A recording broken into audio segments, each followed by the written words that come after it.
नमस्कार दोस्तों, I hope आप सर बहुत अच्छे होंगे। और कल जो मैंने वीडियो करी थी सीट वेस्टर्स वाली, वो आपने देख ली होगी। कुछ लोग 99.8% लाइक है, यानी कि लोगों को समझ आ गया। 0.2% लोगों को, जिनको नहीं समझ आई बात, उनको मैं बता दूं। कई सारे लोग कहते हैं कि भैया अगर वो 2400 में है तो 4600 में जाना चाहिए। बिल्कुल जाना चाहिए, लेकिन मैं बात उनकी कर रहा हूं जो 2400 में ऑलरेडी है, फिर 2400 ले रहे हैं। लोकेशन, मान लो लोकेशन मिल भी गया, वो ऐसे तुक्का पीए, मान लो 2400 में टैक्स असिस्टेंट है, वो पीए ऐसे भर दे रहे हैं। भैया क्या बात हुई? ये कोई बात है?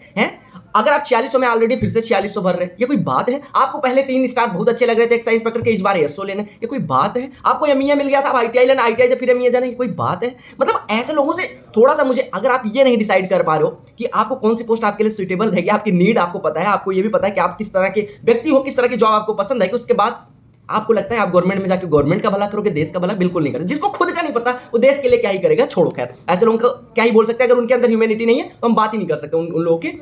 मतलब उनको कुछ भी कह दो तो वो कम ही है, ठीक है। अब मैं बात कर लेता हूं कि गलती कहां है, लूपहोल कहां है। लूपहोल एसएससी के साइड में। एसएससी को पहली चीज अटेम्प्ट लिमिटेड कर देना चाहिए, लाइक यूपीएससी 6 बार दे लिया, खत्म। दूसरी चीज, यूपीएससी से एक चीज और सीखनी चाहिए कि अगर आपको 4600 मिल गया, लाइक देयर इन यूपीएससी, अगर आपको आईएएस या आईएफएस मिल जाता है तो अगली बार आप यूपीएससी का फॉर्म नहीं फिल कर सकते, दैट्स इट। ठीक है, आईएएस या आईएफएस मिल गया तो ठीक है, आप फिर नहीं भर सकते। आपको कुछ भी, कितना भी टैलेंटेड हो, नहीं मतलब 5 बार एसएससी यूपीएससी, आपने सुना कि 5 बार आईएएस निकाला, नहीं हो सकता। हाँ, पोस्ट अलग अलग मिली, आईएएस 5 बार नहीं भर सकते। तो ये एसएससी को कर देना चाहिए कि 4600 में एमईए आपने एक बार लिया, अगली बार आप एमईए भर ही नहीं सकते, या 4600 की उससे नीचे वाली पोस्ट कोई नहीं भर सकते आप, पहली चीज। दूसरी, एसएससी को हर एग्जाम में वेटिंग लिस्ट है, आपके पास क्यों नहीं है भाई?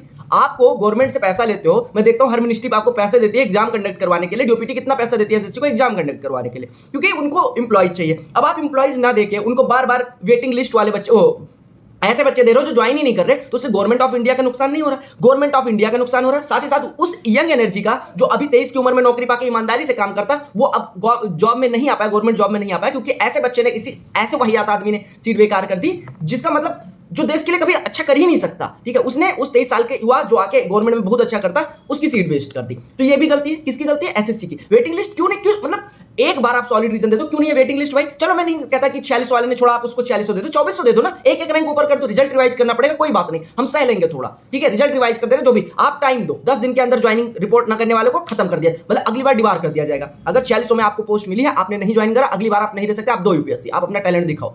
एसएससी को 2 काम करना है, एक तो ऐसे लोगों को डिबार करना है लाइक इन यूपीएससी कि आप वो पोस्ट नहीं भर सकते, दूसरा वेटिंग लिस्ट लाना है। मैं आपको एक डेटा दिखा दे रहा हूं, उससे आपको काफी चीजें क्लियर यहाँ पे देख पा रहे होंगे।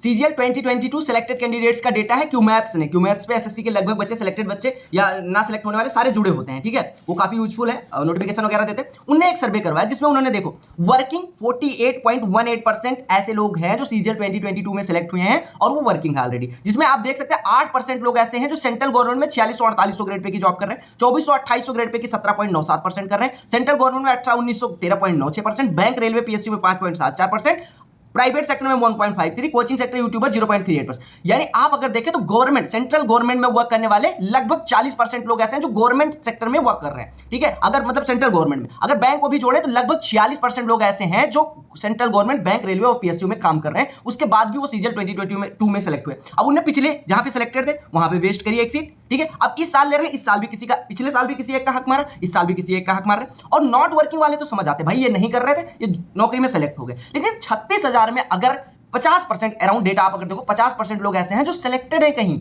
जो काम कर रहे हैं। यार अगर कोई बच्चा 18-1900 ग्रेड पे में है, 2400 में जाता है, समझ आता है। अगर कोई 4600 में है, वो 4600 की फिर से पोस्ट ले रहा है जस्ट फॉर लोकेशन या जस्ट फॉर उसको पिछली बार समझ नहीं थी पोस्ट की। भाई ऐसे वाहियात लोगों से मेरा यही कहना है कि अगर आपको लोकेशन चेंज करना, आपको होम टाउन नहीं मिला, समझ आता है। लेकिन आप एक बात बताओ, अगर आप ये नहीं डिसाइड कर पा रहे हो, यूट्यूब के हुतियापे में आके आपने कोई 3 स्टार वाली पोस्ट ले ली या फिर एएसओ ले लिया, आपको बिना रियलिटी जाने आप ओवर एक्सपेक्टेशन लेके आते हो, इस वजह से आपको पोस्ट चेंज करनी पड़ती है। मेरे भाई एसएससी की नौकरी है, आपको गवर्नमेंट पे कर सकती है, आप कर्मचारी बन के जाते हो, क्यों अपने आप को आईएएस या सेक्रेटरी समझ के जाते हो मिनिस्ट्री का, या मतलब कमिश्नर समझ के जाते हो? जाओ नॉर्मल इंस्पेक्टर समझ के जाओ, पुलिस इंस्पेक्टर नहीं हो मेरे भाई, आप एसओ बन के आईएएस नहीं हो मेरे भाई, चाहे एमईए में हो, आईएफएस नहीं हो, आप नॉर्मल से कर्मचारी हो। नॉर्मल से कर्मचारी लेके एक्सपेक्टेशन अगर जाओगे तो आपको जॉब स्विच नहीं करनी पड़ेगी, आपकी पर्सनालिटी पे हर जॉब सूट करती है। अगर आपको कोई जॉब नहीं मिल रही होती, जो सेलेक्ट हो रहे हैं उनको बस एक सीट लग रही है बेकार करने पे।